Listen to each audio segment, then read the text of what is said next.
So we're finally in Japan. Everybody's kind of going out doing things and we're having fun, but we're also taking our time to be in our own space and away from each other so that we can do this whole month's worth of shows in Japan. Japan, hands down, is the best country. They are polite, it is clean, it is nice. You got little Japanese people out here rapping on the street. They got cornrows, and the Japanese fashion is incredible. These hoes turning looks just to go outside. I'm walking my dog in Burberry Louis Vuitton, you know? But the girls there, they are sick, man. They walk in heels that match their face mask, that match the purse. Darling, they are cunt. It is cunt. Hey.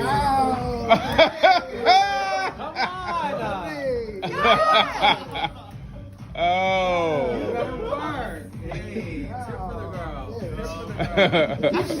I ate a lot. We're here eating, stuff in our faces. And now it's time to eat. It's time to eat. It's time to eat. What kind of balls is he?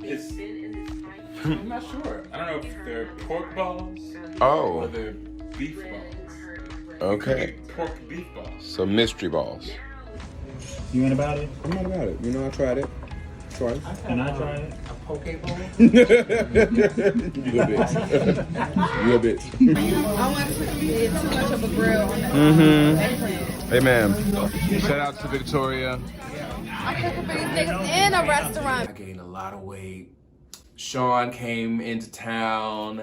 We're in Tokyo!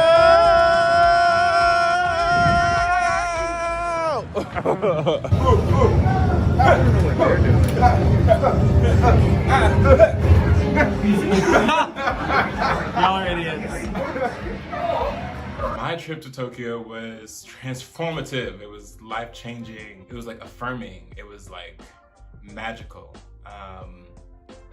I've always wanted to go to Tokyo, and the way that everything lined up for me to be there with the cast of Dreamgirls and with Jeremy was just, I couldn't have asked for a better situation. And we have finally made it to the theater in Japan. Ah!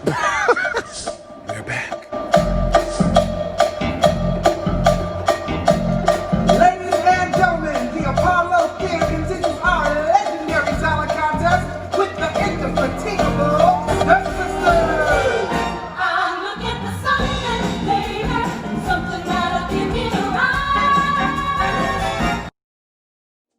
Seeing Dreamgirls up close and personal in real life was grand. It was like bigger than I expected. From lights to the orchestra to the dancers to the singing, everything was and is just, you know, top notch. I'm not gonna leave you.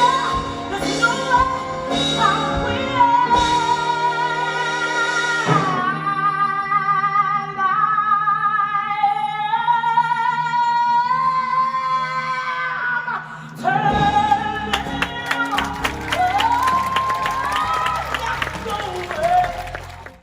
The craziest part is that we had to do shows where the Effie was played by two different people in one show. I never experienced that before. Ever! They had like this hump with these big snake wires going underneath. I'm running, the tip of my toe hits the hump. My ankle turns, bam. I start hopping. I'm like, oh, this ain't gonna be good. Day before opening, my ankle was swollen this big and it was black and blue, like literally a line. I ended up not being able to open when all of the important people were there.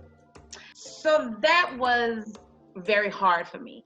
The first time I knew for sure, let's say, that I was going on was when our stage manager, Kevin, announced it on the intercom and was like, hey guys, we're a half hour to places. Tonight, Taye McQueen will be playing Effie White. And I was like, okay. I was like, here we go. I don't know what to do. I don't know anything. I don't even know how I got here. I went to the doctor and he was just like, you really shouldn't stand on it for like a week. I was like, a week? We only here 3 weeks. Like, what is this getting ready to look like? That day, it kind of was like, hey, so we're going to have you, like, you don't have to do the first show.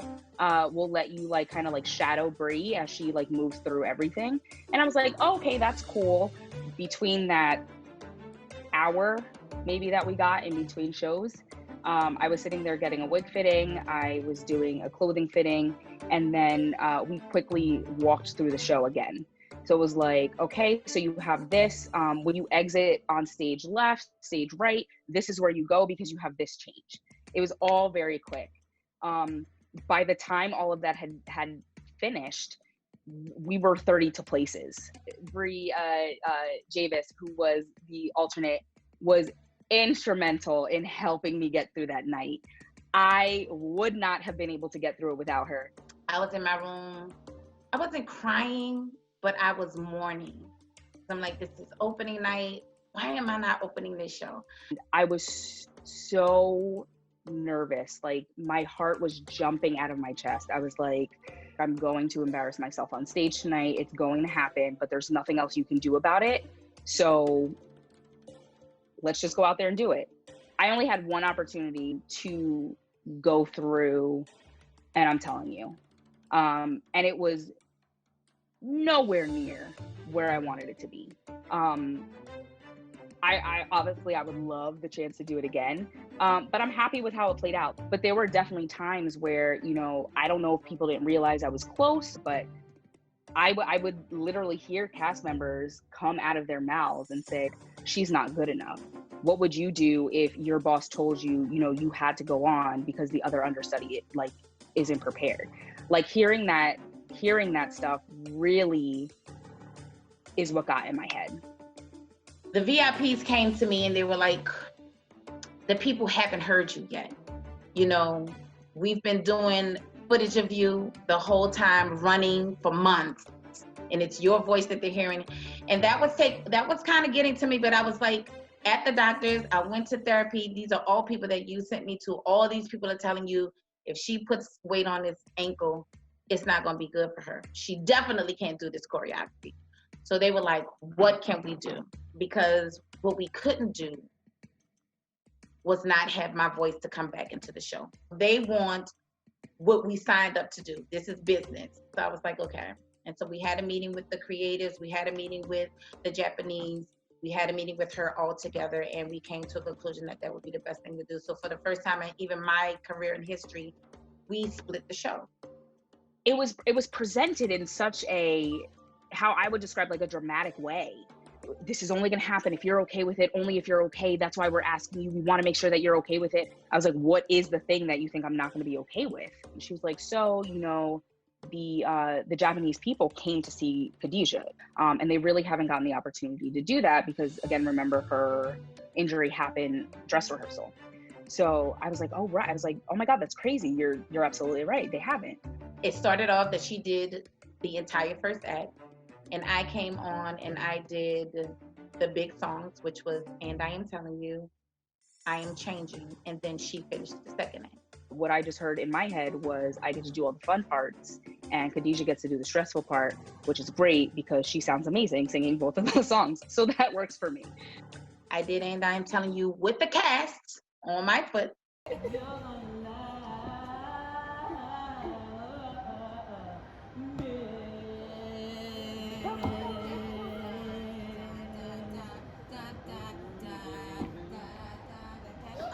And then Sheldon, if you don't mind, just coming back out to help her. Of course. Thank you.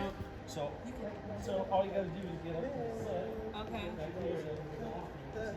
Oh, cool. Okay. You know, and they let the audience know that it was going to be a change in people, and they were very gracious. Thank you, Japan. They were very gracious in receiving that.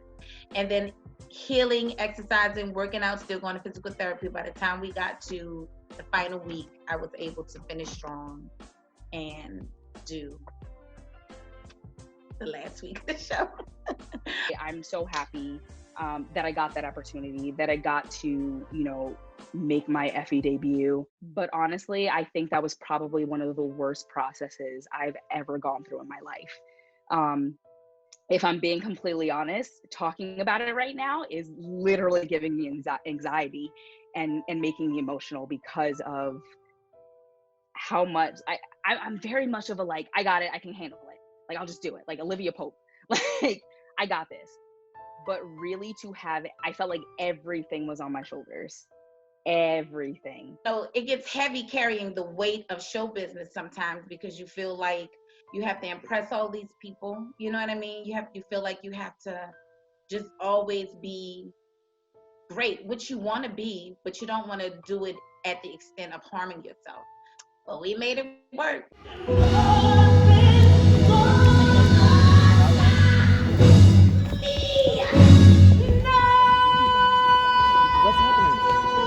Runway, walk the runway, walk the runway. Walk the runway.